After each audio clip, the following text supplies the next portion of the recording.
This video is an exploration of what would be the perfect top model Nintendo Switch for hardcore gamers after the release of PlayStation 5 and Xbox Series X and other Xbox Series. We'll try to look at balance and also consider what is the most beneficial mid-gen upgrade that Nintendo can produce to offer an upgraded experience that will force consumers to make a choice between a next generation experience or the Nintendo Switch Pro, or getting both since there will be no new models of either for the next 3 years or so. To keep things structured, we will divide our exploration into 5 chapters related to the build quality, graphical strength and performance, battery, price, and launch window for this potential mid-gen revision. But before we go into the details, we want to thank you all for surpassing 250,000 subscribers. We hope you can also like this video, and if you're not subscribed, why not join the 250,000 plus subscriber realm. Now then, let's get started with Chapter 1: The System Build. The Nintendo Switch is probably one of the most revolutionary pieces of hardware, as it has in all possible ways changed the way that we play our console games. However, the system is now over 3 years old, and with a new generation on the way, we need to ask the question, should we have a TV-only Switch to go beyond 1080p? Naturally, that would defeat the entire purpose of the Switch name. But you know, that was already done with the Switch Lite, as it cannot be docked. Though, if you wondered, I think the answer will be no matter what, the Switch's strongest quality is that we can play it whenever, wherever, and with whoever we want. That is something that I don't believe Nintendo will divert from, and hence, despite overall performance boosts, the model should be able to undock, and be possible to bring outdoors to play on our daily commutes. Even so, it is possible that, like in the case with the Nintendo Switch Lite, a Nintendo Switch Pro might not have detachable Joy-Cons. Hear me out. Instead, I see it as more likely that the handheld system itself will get another overhaul, just like what was the case with the Nintendo Switch Lite, but instead of getting smaller than the base model Switch, it could remain the same size or perhaps even a little bigger. some of the biggest complaints with the Joy-Cons are the small action buttons and drifting analog sticks. Now imagine that the detachable Joy-Cons are gone like on the Switch Lite, but also replaced with an entirely new build on each side with non-drifting analog sticks that are size-wise somewhere between the Joy-Con sticks and the Pro Controller analog sticks. When you're at it, why not give us action buttons that are somewhat bigger than the Joy-Cons and the lights, but still a little smaller than the Pro Controller? That would be the perfect way to go. Remove the IR camera, but in return improve the entire controller interface to elevate it to Pro level, especially with a classic D-pad like the one found on the Lite and Pro Controller. Oh, and bigger triggers. Next, we have the dock. With non-detachable controllers for on-dock play and different size than the base model Switch, we need a different type of dock, and the best will be one similar to the Switch Up concept by Olivier Raymond, as we don't want it to scratch the fragile Switch display. After all, the dock is there to power the Switch Pro revision and connect it to the TV. The performance is just like with the base model Nintendo Switch, the on-dock console itself. Now then, what are we left with when it comes to the system's build? The controller we play with when docked. Well, that couldn't be simpler. Just bundle the Nintendo Switch Pro with the Nintendo Switch Pro controller. Nintendo's best hardcore controller since the timeless GameCube controller. On that note, it's time to talk about the display for undocked play, which brings us to Chapter 2: Performance and Graphical Strength. The main reason for a mid-gen top-model PS4 Pro was nothing else but the need for better performance and graphical output, specifically to reach upscaled 4K on more demanding games like The Witcher 3 or Final Fantasy VII Remake.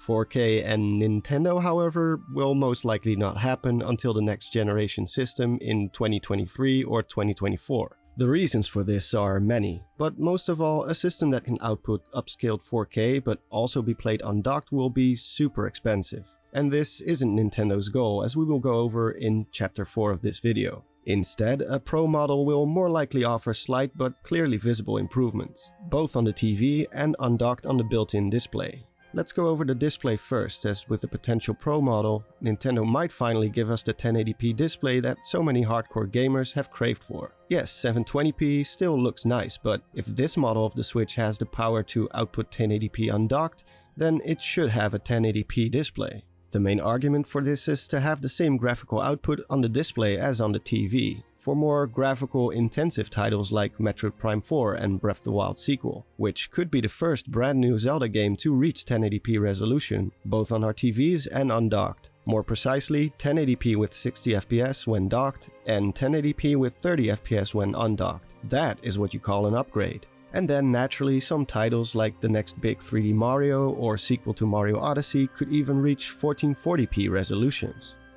Nevertheless, higher resolutions and better frame rate aren't all, as a Pro Switch model should also offer significantly better loading times. In fact, it has become even more crucial now that the PlayStation 5 and Xbox Series will have SSD drives. Naturally, all new performance boosts are energy consuming, and in the on-dock mode it is battery draining, which brings us to Chapter 3: Battery Life. This chapter will be brief, as the current revised base model Nintendo Switch has excellent battery life. As long as Nintendo is able to provide an equal length of play on one charge but for on-dock play in 1080p, then we don't need anything more. Being able to play Breath of the Wild sequel for 5 hours on a full charge in 1080p will be a win no matter what, and nothing further is really needed. Overall, the jump from 720p to 1080p undocked shouldn't require too much extra battery capacity, and will make hardcore gamers around the world more than pleased. That is pretty much it to what we need in regards to battery life. But how much will this build, performance and battery life cost us? Chapter 4: Pricing.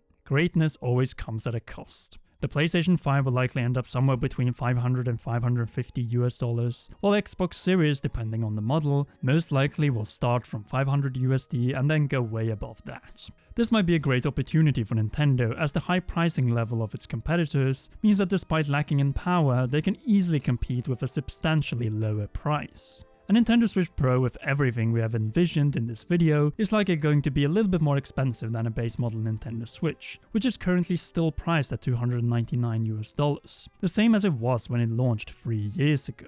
The Nintendo Switch Lite is being sold for $199, so a $100 price jump between each model should suggest that a potential Nintendo Switch Pro will at its launch likely cost $399. In other words, at least $100 less than the PlayStation 5 and the cheapest Xbox Series model. This is a strategy that likely can work for Nintendo, since the base model Switch at its launch cost the same as the base model PlayStation 4 and Xbox One after their price cuts, but was $100 cheaper than the PlayStation 4 Pro and the Xbox One X. The $100 difference here is actually a good indication, as both PS4 Pro and Xbox One X are to some extent 4K systems, while Nintendo Switch is an HD system. $100 was enough to sway people over to the Switch, even when PS4 and Xbox One had massive libraries of games, while the Nintendo Switch had Breath of the Wild. Oh, and 1-2-Switch. Now Nintendo Switch has games, lots of them, so the situation is even more fortunate, and with the most exclusives, a Nintendo Switch Pro is certain to sell. In particular, since it will take time for PlayStation 5 and Xbox Series X to build up their library of dedicated next-gen titles. Even so, a $100 price gap to the PlayStation 5 and Xbox cheapest series only applies if Nintendo decides to do nothing with the pricing level of the Nintendo Switch. This certainly could happen with the many shortages we've seen, but if they see clear sales benefits by lowering the price of one of their two existing models with even $50 or $25, then the Nintendo Switch at launch could suddenly cost $350 or $375. That is, if we maintain the $100 rule between each model tier in the Nintendo Switch family. Though there is one more thing that might impact the pricing of the system, and that is Chapter 5, its launch window. Now, there has been a data mine which suggests that we will see some sort of Nintendo hardware in 2020, but we also have direct confirmation from President Shuntaro Furukawa that Nintendo will neither reveal nor release any new Switch models in 2020. No matter how much we desire it, we are likely talking about a launch somewhere in 2021. But when?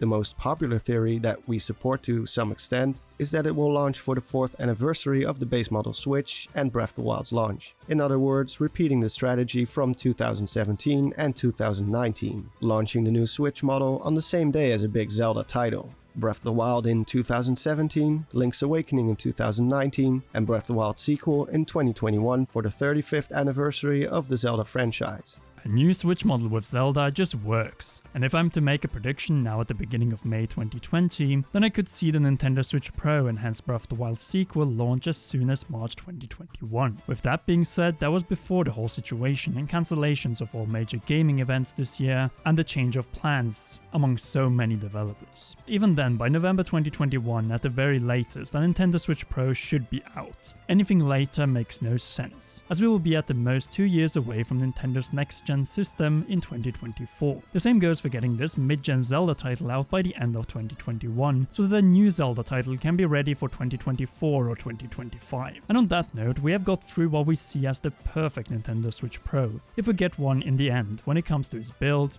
performance, battery, price and launch window. Anyhow, if you haven't already, be sure to leave this video a like, subscribe to the Commonwealth Realm and press that shiny notification bell, and again for all notifications, do not miss our upcoming 250k subscribers Zelda special with me, Joseph Ferris, and our voice overlord Jason Dameron. Naturally, our next goal now is 300k, so let's get there by the end of this year. As always, a big thanks goes to all our patreon.com/commonrealm patrons, who we hope you can join to support the channel further, or by pressing the join button here on YouTube to become a member. Until the next upload, why not enjoy one of these two awesome videos?